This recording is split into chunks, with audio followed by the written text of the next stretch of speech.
ძალიან სამწუხარო რეალობის წინაშე ვართ, მიუხედავად იმისა, რომ არც ერთი პირდაპირ მტკიცებულება არ არსებობს გიორგი ახობაძის სისხლის სამართლის საქმეში, რომ მას ნამდვილად ჰქონდა ნარკოტიკული საშუალება, სამწუხაროდ ველი შედეგს, რომლის მიხედვითაც ალბათ მოსამართლე გამოაცხადებს გამამტყუნებელ განაჩენს. ჭრეკის ოქმი არის ფაქტობრივად ამ სისხლის სამართლის საქმის ძირითადი ხერხემალი. თუ ჭრეკის ოქმი იქნება დაუშვებელი მტკიცებულება და ესეთად მიიჩნევს მოსამართლე, უნებრივია ყველა მტკიცებულება, რომელიც ჭრეკის ოქმის საფუძველზე არის მოპოვებული, იქნება დაუშვებელი მტკიცებულება. აქ საუბარია უკვე ამოღებულ ნარკოტიკზე, დანიშნულ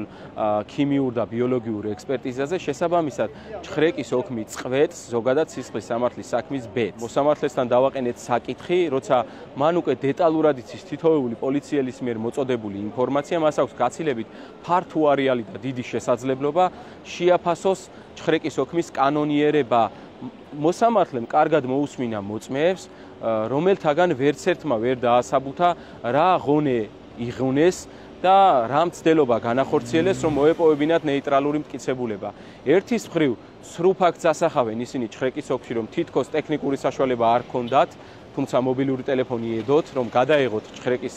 მიმდინარეობა და მეორე მხრივ ისინი ყურადღებას ამახვილებენ ფიზიკურ რესურსზე. თითქოს ფიზიკურად სამი ადამიანი ვერ განახორციელებდა ნეიტრალური მტკიცებულების მოპოვებას, თუმცა ტექნიკური საშუალება რომ ჰქონდათ, ეს ნამდვილად დადასტურდა და რაც შეეხება ფიზიკურ რესურსს, დადასტურდა ის, რომ არც ერთ პოლიციას საკონსტიტუციო სასამართლო როგორც ყურადღებას ამახვილებს, ცდელობა არ ჰქონია მისი რომელიმე კოლეგისთვის ან ხელმძღვანელისთვის ეთქვა, თუ ისინი ფიქრობდნენ, რომ სამი ადამიანი არასაკმარისი იყო ნეიტრალური მტკიცებულების მოსაპოვებლად,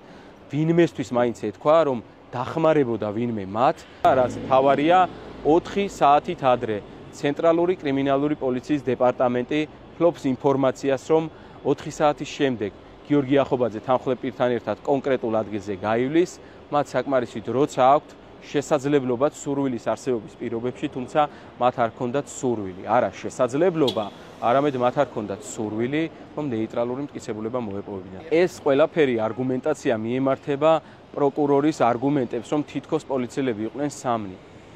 ჩვენ ძალიან კარგად ვიცით გიორგის ჩვენებით, გიორგის მეგობრის ჩვენებით დადასტურდა ის, რომ გაცილებით მეტი თანამშრომელი იყო გიორგის მახლობლად, ვიდრე ეს არის 3, იყო 5-6 პოლიციელი მინიმუმ და გარდა ამისა იყვნენ საპატრულო პოლიციის წარმომადგენლები, მაგრამ